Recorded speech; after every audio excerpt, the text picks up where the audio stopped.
L'abbazia di Santa Maria di Follina è uno dei più fulgidi e meglio conservati esempi di architettura cistercense italiana. Monumento nazionale con quasi 9 secoli di storia, negli ultimi 100 anni l'abbazia non ha subito alcun intervento significativo per la tutela e la valorizzazione del suo straordinario patrimonio, fino all'interessamento, oggi, della diocesi di Vittorio Veneto e l'ufficio diocesano per l'arte sacra e i beni culturali ecclesiastici, che hanno dato avvia a un importante progetto di recupero. L'intervento è stato localizzato su tutta l'ala est dell'abbazia di Follina, riguarda tutte le strutture di copertura, le parti murari e nello specifico per metà dell'ala il corpo della casa di accoglienza.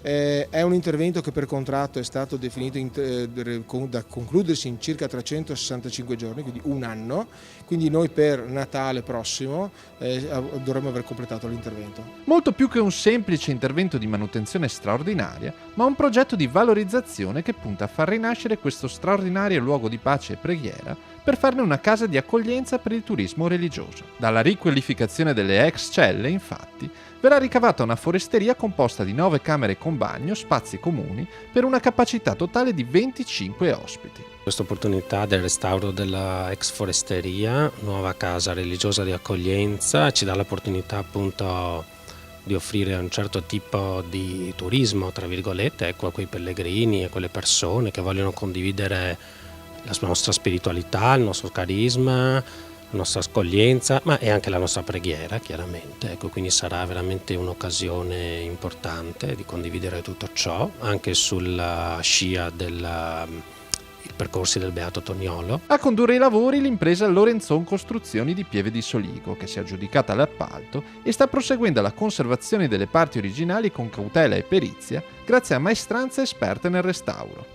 È importantissimo avere delle maestranze che siano formate, che siano molto formate specificatamente per quelle che possono essere le lavorazioni e le difficoltà che si possono incontrare in un intervento di questo tipo, che spazia dalle murature agli elementi lignei, quindi alla carpenteria, quindi alle pellicole pittoriche piuttosto che alle decorazioni, che in questo caso per certi lacerti possono risalire anche al 1100. Il piano di recupero ha un valore complessivo di 1.200.000 euro, finanziati per 839.000 dalla Regione del Veneto e la restante parte dalla parrocchia, che è committente dell'opera.